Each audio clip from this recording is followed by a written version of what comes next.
Cari media MPV mewah, nyaman, harga kaki lima. Beli ini aja, Wuling Cortez 1.5 Turbo tahun 2021.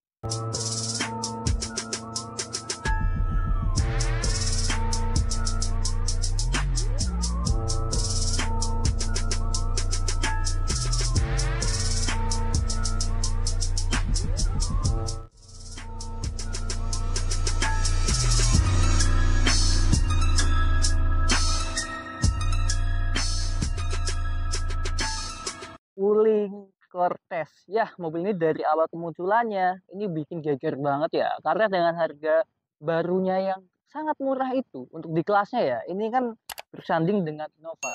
Nah, dengan harga barunya yang cukup murah, itu udah bikin geger ya. Apalagi sekarang ya. Makanya tadi aku bilang, ini medium MPV mewah harga kaki lima. Karena buat harga bekasnya nih, ini pasarannya udah di 180 jutaan rupiah. Atau yang pasti udah di bawah 200 juta rupiah ya. Ya walaupun beberapa ada yang 200 juta kecil, tapi rata-rata ini harga bekasnya di 200 di bawah 200 juta rupiah. Ya karena video ini merupakan segmen second car review, aku nggak hanya akan bahas detail dari mobil ini, baik itu interior eksterior, aku juga akan bahas gimana sih kondisi mobil ini dan apakah mobil ini masih worth it untuk kalian miliki di tahun 2024 ini atau bahkan di tahun 2025 mendatang. So, kita langsung aja bahas dari tampak depannya. Ya, kalau kita lihat dari tampak depannya, ini nggak jauh beda sama facelift terakhir atau yang paling baru. Perbedaan mencolok hanya di bagian emblemnya aja ya. Karena kalau yang paling baru itu emblemnya udah pakai warna silver. Nah, kalau di sini emblemnya masih menggunakan warna merah. Tapi setidaknya ini emblemnya udah lebih kecil dibandingkan pertama kali Cortez muncul yang 1.8 itu yang kayak di atas ini. Nah, buat perlampuannya ini full LED dan ini proyektor ya. Dan lampu sen dia udah LED juga sebelah sini. Untuk fog lampnya memang masih bohlam, tapi ini udah kita ganti menjadi LED. Nah, yang sayangnya ini adalah DRL ya. DRL dari Cortez ini, mungkin kalian akan mengira ya layaknya mobil pada umumnya di sini ya. Tapi DRL-nya di sini. Nah, ini yang cukup saya sayangkan dari Cortez ini. Karena kenapa? Kalau kita nyalain lampu senja, itu akan ada lampu LED strip di sebelah sini ya, membentuk L. Kenapa nggak itu sekalian buat DRL juga ya? Kan lebih cakep gitu kalau DRL langsung nyatu di sini. Kenapa harus di bawah? Itu yang saya agak sayangkan. Nah, karena ini adalah sebuah medium MPV yang dimana mobil keluarga yang rata-rata yang beli tuh om-om atau bapak-bapak yang udah berkeluarga, makanya banyak sekali permainan krom-kroman di depan sini. Baik itu di grill yang memisah ini, dia dipadukan dengan krom-kroman yang nyatu sampai masuk ke headlamp. Terus di bawah sini ada lagi krom-kroman. Dan di bawah sini tidak luput dengan krom-kroman lagi. Dan di housing dari DRL bawah ini juga krom-kroman lagi. Tapi it's okay.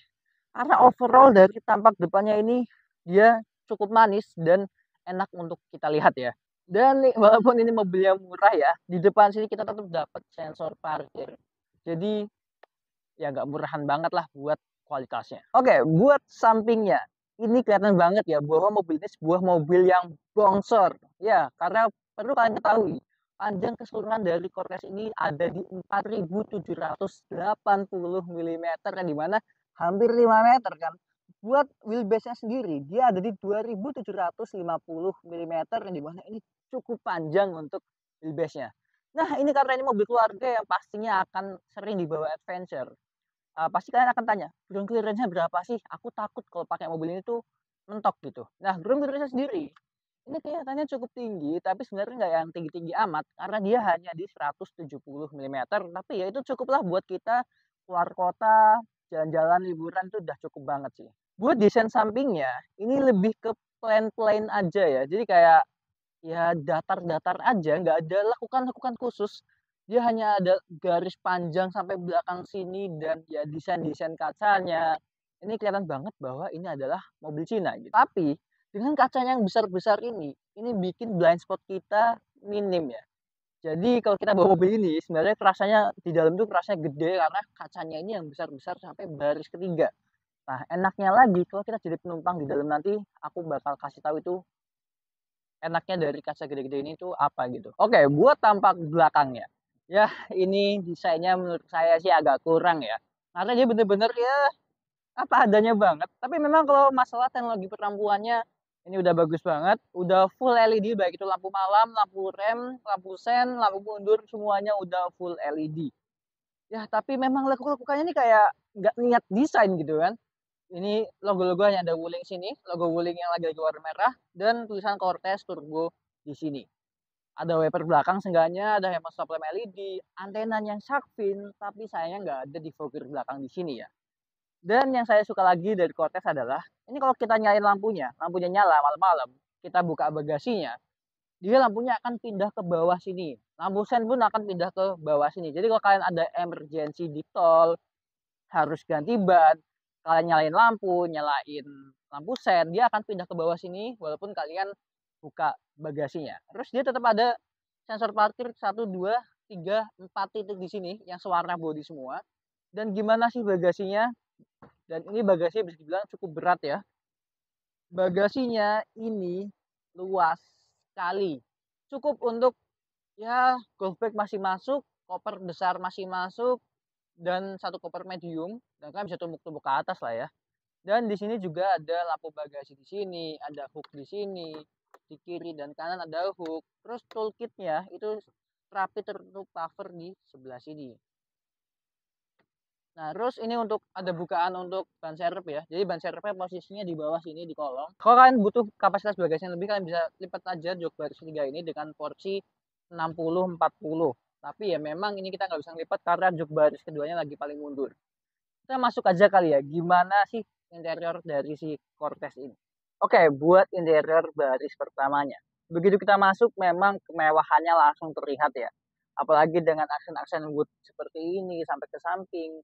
Dan soft touch-nya yang di mana-mana. Di dashboard sini soft touch, di bawah di sini soft touch, sini juga soft touch. Setir udah lapis kulit dengan soft touch juga. Di pintu sini soft touch banyak sekali. Dan aksen black glossy-nya juga di mana-mana. Di sini ada black glossy-an, di sini ada black glossy juga, black glossy. Tapi memang black glossy ini sedikit rancu ya, karena dia ini akan meninggalkan sidik jari di mana-mana gitu. Dan lagi-lagi aksen krom-kroman juga nggak terlewat di sini. Tapi matte chrome ya, di sini ada matte chrome di sini, di sini, di sini, di pinggiran AC juga ada. Ya, memang ini sebuah mobil yang mungkin dikejar sebuah kemewahannya gitu.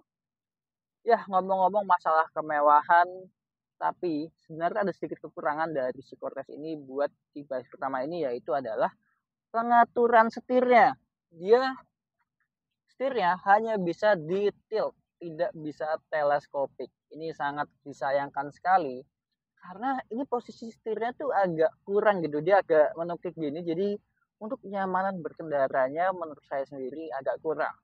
Ya, terlepas dari itu, tombol-tombol setirnya cukup lengkap, ada audio steering switch, dan untuk pengaturan MID-nya ini cukup lengkap ya. Dia ada current, speed, dan ada juga banyak sekali pengaturan-pengaturan yang kita bisa cek di sini. Misalnya cek warning message, terus mematikan warning seat belt belakang, terus ada set fatigue driving warning.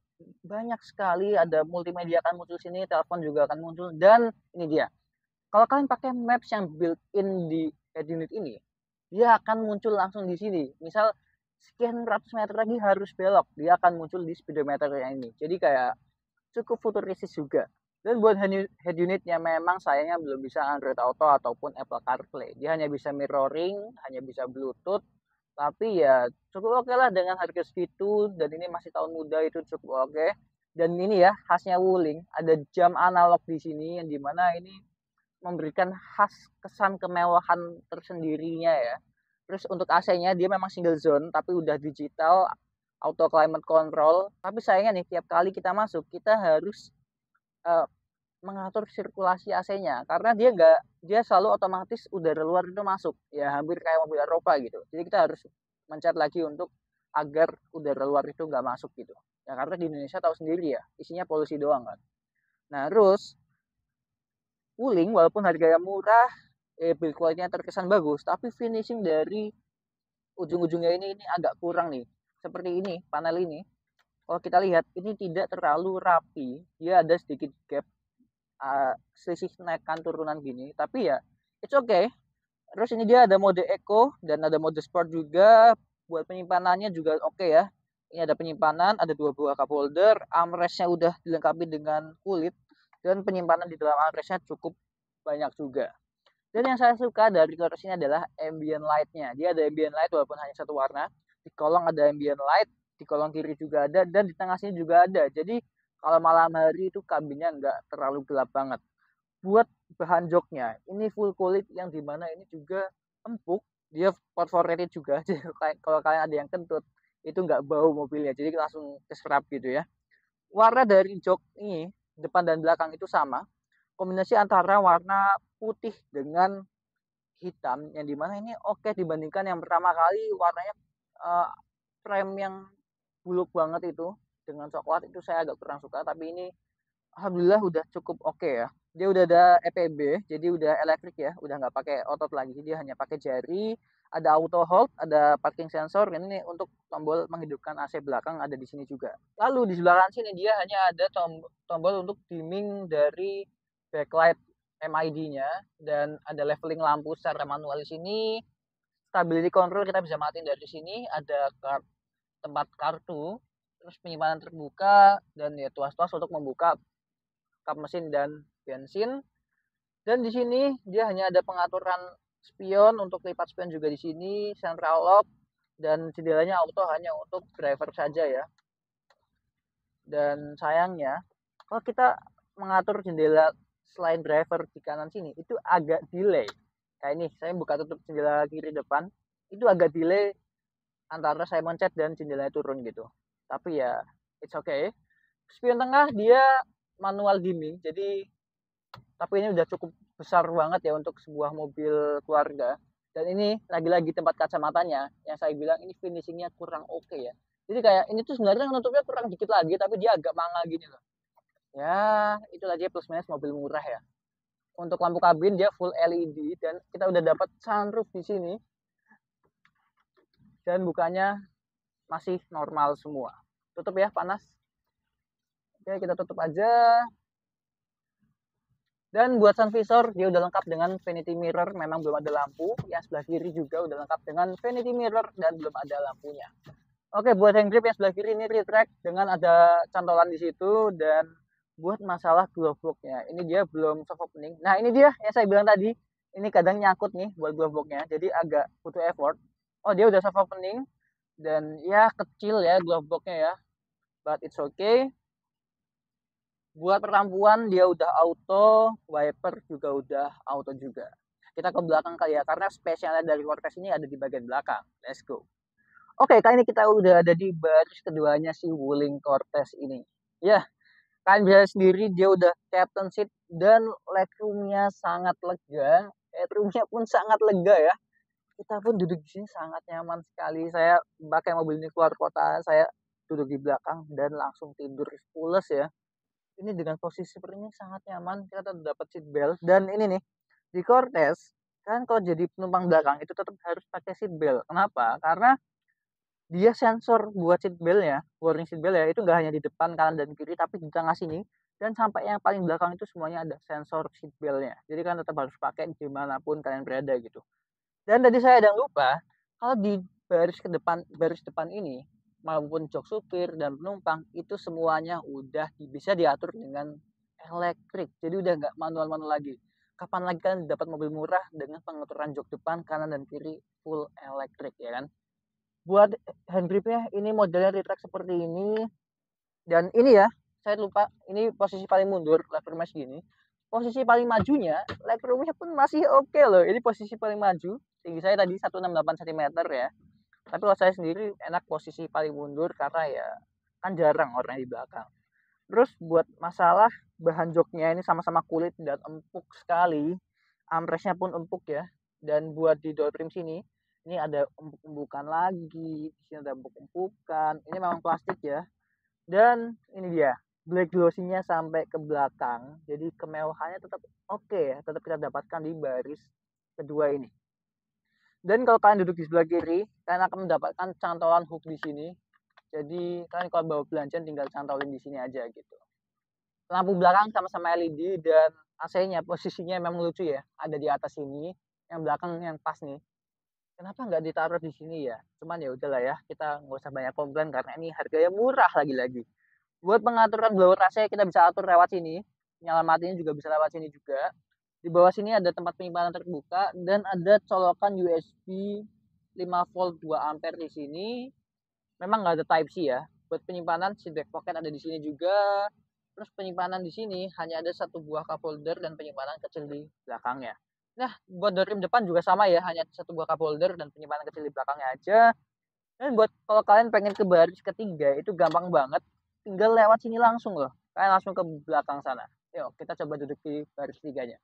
Oke, kita coba masuk ke baris ketiganya. Gimana sih rasanya kan? Nah, kali ini kita ada di baris ketiga. Ini posisi jok baris ketiga paling tegak dan ini jok baris keduanya nggak paling mundur dan nggak paling maju. Jadi pas tengah-tengah kita mendapatkan legroom yang apa adanya. Jadi sebenarnya kalau kita duduk di baris ketiga ini, kita hanya butuh kompromi dengan yang ada di baris kedua untuk kita mendapatkan legroom yang lebih oke lagi gitu. Tapi menurut saya masih cukup nyaman, joknya masih enak, masih empuk, visibilitasnya juga masih oke, tetap dapat AC di sini 3 buah. Dan ya oke lah duduk di baris 3 ini. Ada cup holder di kanan sini, di kiri juga ada cup holder, di kiri mah ada tambahan penyimpanan kecil dan ada satu buah USB slot di sini. Enak lah, dan apalagi kalau kalian duduk di tengah, kan akan bisa selonjoran dan sangat nyaman. Terdapat hand grip di sini, model retract dan seat belt yang 3 titik di sini. Yuk, kita langsung bawa jalan aja kali ya. Dan gimana sih rasanya? Let's go. Oke, kita lagi bawa si Cortez ini dan ya ini tahun 2021. Pertama-tama buat masalah mesinnya ini nggak ada masalah sama sekali. Ya ini dia 1500 cc turbo 4 silinder. Buat tenaganya kurang lebih di 140 horsepower. Nanti ada di bawah sini lengkapnya ya. Nah, dan buat torsinya dia ada di 240-an Nm. Ya, pokoknya nanti lengkapnya ada di bawah sini. Dan ini ya, driving positionnya saya agak nggak suka dari Cortez ini. Ya karena posisi setirnya, terus rasa dari setirnya yang kurang direct ini, itu saya agak kurang suka. Tapi kalau buat masalah kenyamanan suspensinya, kekedapan kabinnya, ini oke sekali nih. Nah, lalu buat masalah tenaganya, ini kan dia turbo 1500 cc CVT lagi. Memang kalau kita ingin jegas itu ada yang namanya delay. Tapi setelah delay itu hilang, tenaganya keluar semua, mobil ini bisa dibilang cukup liar. Apalagi kalian menggunakan mode sport. Kalau di D biasa sih masih agak nahan mobilnya, tapi kalau kalian masukin ke mode sport, kalian bejek itu cukup liar tenaganya. Ya, mungkin kalau kalian nggak biasa akan kaget gitu kan. Dan ya CVT dari Cortez ini memang kelemahannya tadi nge-lag-nya, dan tapi walaupun nge-lag, tapi saya sukanya adalah dia ada simulasi perpindahan giginya. Jadi kalau kita nyupir mobil ini itu nggak kerasa kayak nyupir CVT banget gitu loh. Lalu buat visibilitas dia oke ya, kacanya gede-gede banget. Tapi memang pilar A ini bisa dibilang agak cukup besar, tapi it's okay. Dan ya setirnya kalau kita lagi di tol itu gampang lari-lari ya. Mungkin harus mainin kaki-kakinya biar dia lebih stabil lagi. Dan ini kondisinya kaki-kaki, mesin oke semua, dan yang udah pernah diganti itu ada di rack steer. Terus kaki-kakinya kita ganti pakai Jamex suspensinya, dan karet-karetannya diganti pakai apa? Protoflex. Pakai Protoflex. Ya, jadi udah beberapa diganti, dan kabel-kabelannya diganti pakai, ya kata orang sih kabel setan ya. Karena kita udah pasang Mini Pro G, ya Mini Pro G Bibot, ada 1 2 3 4, ada 4 buah. Masangnya di Meong Speed ya. Dan oh ya, downpipe juga udah ini ya di otak-atik juga. Jadi tenaganya itu bisa lebih keluar gitu. Muffler udah sempet beli hilang. Nggak tahu jatuh di mana atau diambil orang. Ya buat overall masih cukup enak ya si Cortez ini, walaupun minusnya tadi itu di ini ya, driving impressionnya. Nah, buat keluaran udaranya kita pakai diganti dikit ya, yang lebih gede kita pakai corong jahat. Terus filter udaranya kita pakai apa sih namanya, Varroc. Nah itu kita pakai itu. Dan ya sebenarnya kalau masalah di jalan dari si Cortez ini saya no komplain, apalagi buat ngebut masih nyaman, kekedapan kabinnya oke, kakinya nggak ada yang bunyi, rekstir juga ini kan baru ganti ya. Yang saya komplain hanya driving positionnya aja yang kurang gitu kan. Nggak tahu nih Wuling kenapa driving positionnya rata-rata kurang. Kalau Alves sih udah cukup oke ya. Alves saya malah lebih suka nyupir REV dibandingkan nyupir ini loh, rasa posisi mengemudinya. Jadi buat akhirnya ya si Cortez ini nggak banyak minusnya, paling di joknya aja ya, karena pemakaian yang di belakang kanan ini baris kedua udah mulai sobek dikit ya, mungkin kena barang apa gitu ya. Tapi buat overall ini masih oke, good condition. Dan mobil ini apakah worth it buat kalian miliki di tahun 2024 ini atau bahkan 2025? Oh jelas. Itu jawabannya adalah sangat worth it. Apalagi buat kalian yang punya keluarga, butuh mobil yang gede, nyaman, harganya murah. Kalian bisa banget buat masukin mobil ini jadi salah satu wishlist kalian gitu. Dan perawatannya pun murah juga kan mobil ini kan. Nah, jadi udah mungkin itu aja video kali ini. Makasih banget buat yang udah nonton. Jangan lupa buat like, comment, share. Jangan lupa juga buat subscribe channel ini. Kunjungin juga sosial media kita. Kita ada Instagram, ada TikTok di bawah sini. Makasih banget semuanya. Aku Hanif. Sampai ketemu di video-video selanjutnya. See you and goodbye.